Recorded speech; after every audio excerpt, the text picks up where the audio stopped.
This week on Hermitcraft. It's Hermitcraft time, and then he Hermitcrafted everyone. Welcome to the Hermitcraft recap. My name is PixelRiffs, our writer is LoyXP. Captions on this video were provided by Liara. And if I sound a little different today, don't worry, I haven't gotten sick, but unfortunately my PC has, so temporary recording setups ahoy while it's at the workshop getting fixed up. But at least it ain't full of dragon eggs, which is more than we can say for the Hermitcraft server right now. Hopefully the server host has some good refrigeration for all these eggs and the havoc they are currently causing, because we're a little worried what might happen if any of them hatch. But the other thing that's being hatched is plans, so let's take a look at all the events and mishaps that occurred on the Hermitcraft server this week. Starting with XB Crafted, who is more occupied with containing rare creatures than unleashing them on an unsuspecting theme park. His own animal attraction, the zoo that is, gains a camel exhibit with his own miniature take on a desert biome, complete with its most recognizable structures, the desert pyramid and desert well. My thought was that camels, as far as I know, are not really prone to, attacking people. And so I'm not as worried. After spamming it with dead bushes and making sure the perimeter fence is camel-proof, he moves the dromedaries into their new diorama dormitory, and they settle in quite nicely. Oh yeah, look at that. That's not the only long-collared camelid he's willing to stick his neck out for, since he borrows a Llamadad card from Ijevin's collection of TCG expansion packs, but later clarifies he's done a deal, exchanging him for an Evil X. After all the groaning and grunting of camels and sniffers, Ijevin's redstone sounds much more pleasant, between the crackling of the furnaces and the rail ASMR to help you sleep. The Tudor-built tavern he's built is given a purpose, and also central heating. Ijevin installs a super smelter into the ground floor with convenient input and output circuit. It's the smithy now, though it can also be the bakey if you're so inclined. Anyways, I want to do some more detail on the interior now, so I'm going to get to it. The running of False Symmetry's Elytra course reminds him that the firework rockets are nice to have, and Jevin designs his own unique creeper farm to supply any future sky races and neighbor excavation. This farm is different because we use looting now. We're getting consistent drops.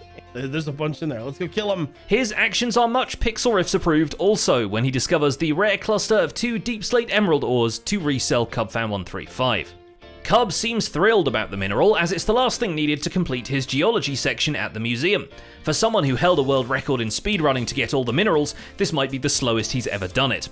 The biological specimens take more effort due to the sheer variety and robustness of them, but eventually every kind of guy is in, just in time for Azuma to come and breed up his own camels and complete the 2x2 advancement.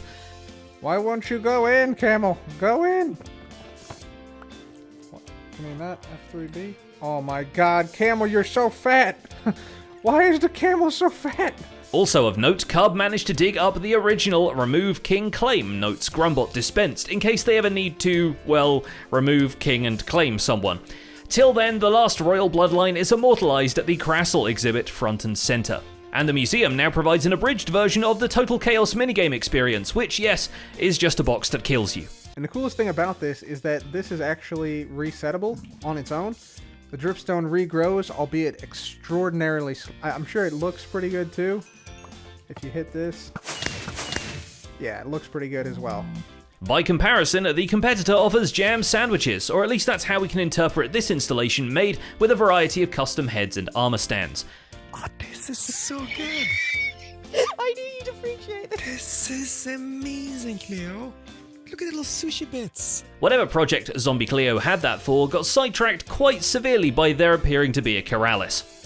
This is actually the first upload from the Hermitcraft server Keralis has done since the recent Minecraft update, though not the first time we've seen him on the show, last appearing to have his butt handed to him by XB Crafted in a TCG duel. Butt in hand, Keralis is found in Beef's TCG arena, and Cleo is all too happy to play Carpenter and rebalance his deck, if not build him a new one. With their help, Keralis can face his next adversary and use his training with Zombie Cleo to masterfully defeat Zombie Cleo. TCG Season 2 has some turns, I tell you. There you go. Congratulations. GG. CXP, thank you, Cleo, for letting me win, I guess. I did not let you win. Their helping hands do an appearance in Gemini Tay's videos as well, alongside Joe Hills, who has been streaming a lot but not quite uploading edited episodes lately. As such, it's refreshing to see him on the show again. This time they're here for the Hermits Helping Hermit initiative, the hermit in question being Gem, holed up at the root of her grand cherry Yggdrasil, doomed to witness the update that adds actual cherry trees to the game. For over a year now, I've been playing on the Hermitcraft server and building up this. And of course, I added a cherry tree. And accidentally predicted the update. That is my bad. I didn't mean to do that. Well, thanks to the help, the big one is updated with new leaf textures, and then the entire elven town underneath it is outlined in cherry planks to balance out the top. Also, every street is doused in petals and leaf blocks for atmosphere, much as it is filled by pollen from the whole experience. I do know, however, that I want so much pink. So much. Oh, I love this update so much. But over at Scarland, the forecast is promising a downfall of 2 to 4 blocks of egg. What the heck? The horse is attacking me! What the heck is going on? What is this? We haven't gotten much into it last time, but once blown up by Doc one too many times, Grian, Mumbo and Good Times with Scar form a coalition titled Buttercups and set up an adorable pink camp at the edge of Doc M's base. The idea being that buttercups are very much poisonous to goats, and so Scar sets off right away baking poisonous cookies, while Mumbo attends to some more ambitious retaliation, which only outlined to Doc exactly whom to roll up into, well... The mother of all omelets here, Jack. And Scar actually gets away easier than his co-conspirators, since the part of Scarland he wants to build in is at least flat and can be cleaned up with pistons. In theory. The night before, there we go, I'll put that down, and bam. Oh no! They don't get pushed with slime. In practice, he just spleefs the clutch under the city, then paves over the issue by expanding the town square in between the TCG theatre you can't go into and the town hall you can't go into. I love these things, don't know what they're called, but they're great, and we need to use more of those. Rendog denies all responsibility. This is not the kind of server that pranks, he says. But of course, he said that before the egging was committed, so perhaps he'll want to rethink his stance. Right. And the plan is to put the balls... We're gonna put them right in their base. That is getting weird.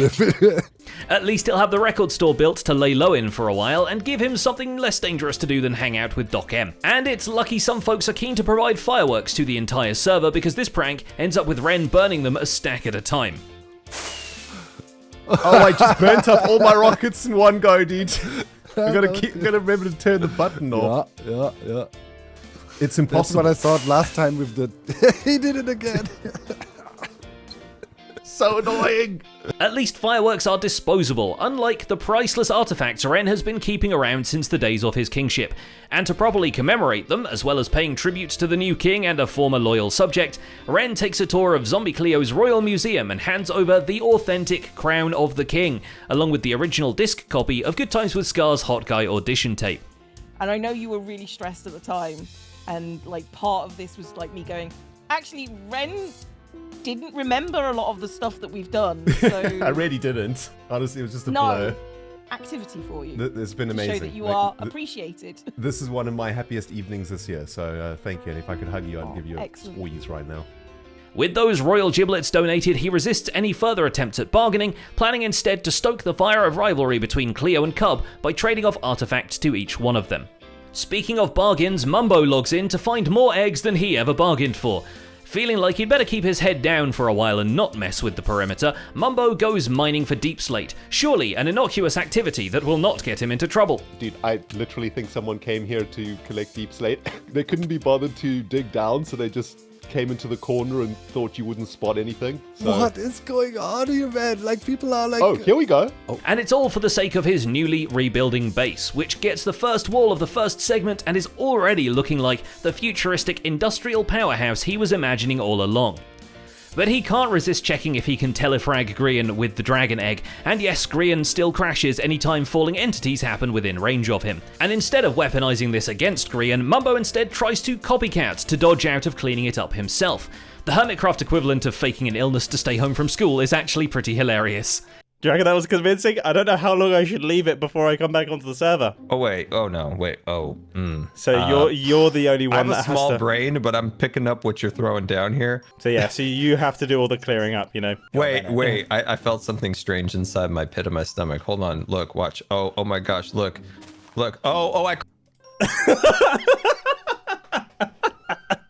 I think he might have caught on. Dang, Mumbo, I'm crashing too. But sooner or later they have to face the music, and they ponder how to mess with Doc, settling on the Pacific Rim school of we get the giant robots to fight.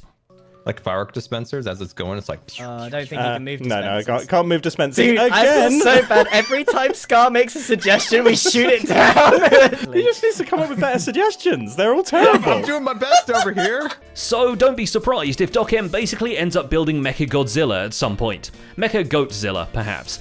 He's already started with Mothra and, we guess, son of Mothra? There are 2 butterflies, built at suspiciously precise points above the perimeter. Wait, there's another one? Yeah. Wait a minute. Jeez, dude, you've been busy this week. This is yours. Oh, this is mine? Yes, I call it This Mothra. is mine? And with a payload of TNT that seems likely to extend the perimeter wall a little further. Doc has also added Mumbo's face to the Wither statue as a sign that he's also unwelcome in the perimeter, along with some clarifying fine print, but a bit more readable thanks to the glow ink. And that's not a moment too soon, because he and Rendog notice that someone has been mining deep slate in the corner of the perimeter, and we wonder who that could have been. And keep mining. And I've got to say, the process of mining deep slate is a little bit painfully slow because, of course, even with a haste 2 beacon and efficiency 5 of my pickaxe, you still don't have insta-mine, and that is something that I have grown incredibly used to over the years. Sooner or later, someone will have to clean up this mess, and that someone seems like Pearlescent Moon, who Doc and Scar both called to the main street of Scarland to point at all the dragon eggs and shrug in meaningful ways. We can really use some help clearing out the eggs here. I've tried to go to the nuclear option by just breaking the ground below the blocks. Just emphasizing the victim role here. I'm just saying, Doc, you could have hired the cleaning lady. You know, Yeah, could have hired the cleaning lady. Maybe they gotta hire the cleaning lady. Technically, in case Scar they did. do. Technically, Scar already has. And finally there is Pearlescent Moon, who's actually quite happy to find herself on the Scarland payroll. Why does it make me laugh that you have double hats on? Hey, don't talk about my double hats. They're fashionable, okay? She is less happy to find that while she's been away cultivating sniffers, digging for pottery sherds and expanding her custom landscape into a beautiful autumnal forest for the new 1.20 critters, her server mates have been illegally duplicating the dragon egg behind her back. Now faced with this enormous mess, Pearl is grateful the community came through with some designs for automated street sweepers, which arrived with some very precise building instructions, although they were less clear about how to turn the machine off. Be free, my little cleaner machine. It's not doing too bad. Oh, okay, that's the wrong way. Oh no, that's not the right way. That's not the right way. Stop. And that's about it for this week's recap. Our writer is LoyXP, and my name is PixelRiffs. Captions on this video were provided by Liara. Don't forget to leave a like while you're still here, and subscribe so you won't miss future recaps. Thanks for watching, and we'll see you next week.